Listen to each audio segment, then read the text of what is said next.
Bonjour à tous les Verseaux, lune en Verseau, ascendant Verseau, bienvenue dans votre horoscope du mois de mars, un mois très intense qui va miser vraiment sur le financier, sur l'aspect matériel, mais aussi sur le côté transformateur avec cette pleine lune éclipsée qui va amener des changements profonds où on peut avoir envie d'un renouveau, d'une liberté. Vous avez eu le carré Mars-Uranus qui a pu ramener de l'instabilité, une difficulté à vous situer. Et heureusement, Mars quitte votre signe le 2 mars pour rejoindre cet immense stellium en zone 2 où on va parler de possession, où on va parler d'ancrage, où on va parler de nécessité à se stabiliser. Il y a un besoin de résoudre un certain nombre de questions qui ont été posées par Mars-Uranus, justement parce que ça a ramené le choix entre un besoin de se rassurer ou un besoin d'une très grande liberté. Et vous êtes pris un petit peu entre ces deux feux. Et cette éclipse est relativement déstabilisante parce qu'elle remet une couche sur quelque chose qu'on n'arrive pas à bien saisir. Vous avez Pluton qui est dans votre signe. Alors forcément, il amène des changements profonds de vie. Il amène une vague. C'est comme une machine à laver dans lequel on est mis et qui va tourner à toute vitesse. Comment on s'adapte à ça? Comment on s'adapte à un monde en plein changement où on va être invité à mener son humanisme et ses valeurs les plus profondes? Avec Mars qui passe en 2, ça peut ramener des tensions financières. Il est possible qu'on soit amené à choisir entre son idéal, c'est-à-dire la vision que l'on a de sa propre vie, et sa réalité palpable.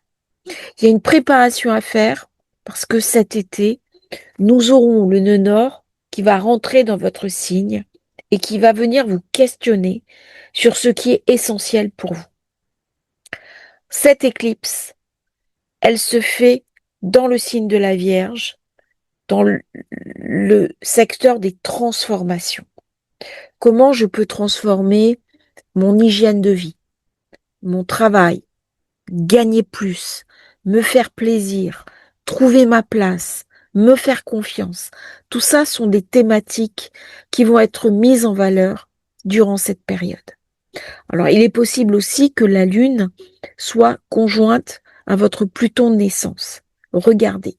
Dans ce cas, ça renforce, bien entendu, Pluton qui est dans le Verseau et qui amène à une transformation de ma propre vie sans retour en arrière possible. C'est une lunaison très intense. Pourquoi? Parce qu'elle met vraiment le focus sur la zone 2, énormément d'énergie, sur la zone 3, l'entourage, l'environnement, les dettes, le revenu, la stabilisation de ce que je possède et de ce que je suis. Elle se fait très bien aspectée avec Jupiter qui va amener de la chance parce que le 5 mars, le Soleil va faire un beau trigone à Jupiter. Il peut y avoir dans cette période des rêves intuitifs. On se connecte aussi avec des états modifiés de conscience. C'est une période qui peut être très mystique. On va lire des livres mystiques, avoir des expériences mystiques, avoir des visions. Tout ça, c'est très important pour vous durant cette période. Le 6, Vénus arrive en bélier, secteur 3. On va récupérer du leadership. Alors avec Saturne-Neptune, ça vient améliorer les relations avec l'entourage qui ont pu être tendues ces derniers temps. Ça met du liant, ça met de la structure. On a besoin de mieux communiquer. C'est une très bonne période pour les personnes qui sont artistes, écrivain, auteur, conférencier. C'est un peu plus compliqué si vous êtes commercial. Par contre, ça va donner l'envie de faire des efforts. Ça va développer le leadership, ça va développer aussi le dynamisme, l'envie de bien faire les choses et d'aller au bout des choses. On peut se déplacer aussi, partir en week-end sur des zones chargées d'histoire. On peut s'intéresser à l'histoire. C'est une période pour vivre ses rêves. Comment on va arriver à les concrétiser? Le 7 mars, j'ai Soleil conjoint Mercure rétro. Pour vous, c'est une période importante. Pourquoi? Parce que Mercure, c'est l'octave inférieure d'Uranus, c'est du Casimir. Il y a un éclairage sur les finances. Comment je gère mon patrimoine? Comment je gère mes acquis? Comment je gère mon argent? Tout ça, c'est vraiment très financier, comme Ama. Autant la dernière fois, quand il y avait ce stellium dans votre signe, c'est venu travailler les intériorités, autant maintenant, ce sont les acquis. Qu'est-ce que j'en fais? Comment je concrétise? Comment je lance un projet, un programme? Eh bien, tout ça, le Soleil avec Mercure, va amener du renouveau. Il va amener une nouvelle manière de se positionner. Le 8 mars, j'ai Vénus qui sera conjointe à Saturne avec Neptune. Elle a amené de l'idéal, elle a amené le besoin de vivre ses rêves. Avec Saturne, on a besoin de les incarner. Le 11 mars, j'ai Jupiter qui devient direct. Ça ramène une grande puissance. Il y a quelque chose qui lâche.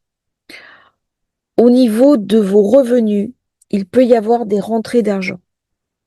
On avait des soucis, il y a un rappel, les impôts qui vous remboursent une somme. Quelqu'un vous doit d'argent, il vous rembourse. Un prêt qui vous est accordé. Toute cette zone-là est favorisée pour vous. Lorsque Jupiter devient direct, c'est une très bonne période pour aller chez le médecin, faire soigner ses dents, régler des problèmes de santé, refaire du sport, soigner son hygiène de vie, aller chez le coiffeur, gérer son quotidien d'une manière différente et se faire plaisir dans son quotidien. Entre le 13 et le 17 mars, période assez intense, puisque nous avons Mars qui passe au nœud nord, Mercure au nœud nord. C'est une période où on va se poser la question de sa propre valeur, de sa valorisation. Comment on se reconnaît, comment on s'accepte, comment les autres nous reconnaissent. C'est vraiment une période pour travailler sur la confiance en soi. Par contre, attention, durant cette période, il peut y avoir des tensions, il peut y avoir des mises en danger quelque part dans des lieux très fréquentés. Donc soyez prudents du 13 au 17. C'est rare que je donne ce genre d'informations, mais là, il y a quelque chose quand même à gérer. Donc, ça ne veut pas dire qu'il faut avoir peur, mais il faut quand même être prudent et peut-être éviter des lieux trop fréquentés durant quelques jours. Il n'y a pas beaucoup, mais là, j'en reparlerai de toute façon dans les vidéos de la semaine. Donc, c'est pas spécifique à votre signe. Je l'ai donné sur tous les signes. C'est une période aussi avec Mercure rétro, nœud nord, Mars, nœud nord, pour réfléchir au sens de sa vie. Qu'est-ce qui est essentiel pour moi? Quels sont mes acquis? Qu'est-ce qui est nécessaire à mon épanouissement? Eh bien, toutes ces questions-là vont être débattues durant cette période. Il y a des réponses à apporter. Il y a un nouveau projet, il y a un monde en train de changer. Quelle place je prends dans ce monde en plein changement? Là, on arrive sur la nouvelle lune du Poisson. Alors, vous voyez tout l'amas dans le Poisson, avec une conjonction négative à Saturne-Neptune. Donc, on a des projets, on a des projections, mais on n'arrive pas forcément à les concrétiser. Il va falloir quelques heures. En fait, ça va se débloquer très rapidement puisqu'on est au moment de l'équinoxe. Mais par contre, il y a un très beau soutien. C'est-à-dire qu'on a beaucoup travaillé sur soi avec Pluton. Il est très bien soutenu par Uranus. On a envie de travailler dans la maison. On s'occupe de sa maison. C'est des thématiques où on peut faire de la politique, rentrer dans des cercles d'influence, rejoindre des manifestations, s'engager au niveau humanitaire, humaniste, prendre des décisions fermes. C'est une très belle lunaison, beaucoup de puissance qui met l'accent sur la zone 2. Alors, bien entendu, on va s'occuper de ses finances, apurer les dettes, euh, chercher à gagner plus, se centrer sur sa valeur et jongler un petit peu sur la compréhension que le monétaire, le financier, permet aussi l'indépendance. Alors avec ce genre de configuration, certains me disent oui, et l'amour. Eh ben, le secteur 5, pour l'instant, il n'est pas très présent. Et en plus, il correspond aux Gémeaux, chez vous, et Mercure est rétro. Donc il faudra attendre une autre période pour débloquer des thématiques plus affectives. Là, c'est la même carte, mais un peu plus tard dans la journée, le soleil va passer dans le bélier pour faire son équinoxe. C'est une carte où, bien entendu, la zone 3, à partir de ce moment-là, va être privilégiée. On peut écrire, transmettre, envoyer des messages, envoyer des courriers, suivre une formation. C'est une période où on se redéfinit par rapport à son entourage. C'est quoi qui est essentiel pour moi? Alors, on peut avoir des échanges avec ses voisins, avec son voisinage, avec ses frères, ses sœurs. On règle des problèmes avec la fratrie. On met en place des nouveaux systèmes de communication. Si on a des soucis avec la fratrie, eh bien, c'est le moment de changer sa manière de fonctionner avec eux. Le 21, j'aurai Soleil, bien sûr, conjoint Neptune-Saturne. Ça amène beaucoup de stabilité. Ce besoin de se saisir de cette conjonction Saturne-Neptune qui amène une nouvelle manière de se présenter. Il y a un besoin de solidité, il y a un besoin d'enracinement. On a besoin de se reconnaître avec des personnes qui partagent les mêmes valeurs, les mêmes approches, la même conscience du monde. Et il y a vraiment dans cette carte-là un besoin d'identification au groupe. Au niveau de ses amis, c'est pareil.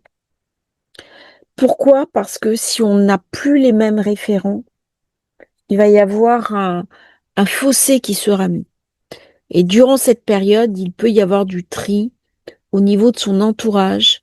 Il y a des choses qu'on ne va plus supporter. Et si on a des problèmes, par exemple, de voisinage, c'est le moment de les régler. Pareil avec la fratrie.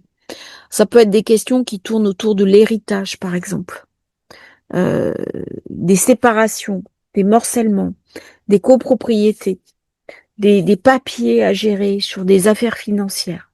Tout ça, c'est un petit peu les thématiques du mois. Et à la fin du mois, Vénus qui arrive en taureau, eh bien là, c'est le besoin d'embellir sa maison, de se sentir bien dans la maison. On peut faire des achats pour la maison, redécorer sa maison. C'est typique les soirées au coin du feu avec un bon livre, le besoin d'être bien dans sa maison, de se cocooner. Alors on peut chercher aussi à travailler depuis chez soi et améliorer ses relations dans sa maison. Donc là, on va pacifier vraiment les relations dans la maison, au niveau du couple, au niveau des enfants.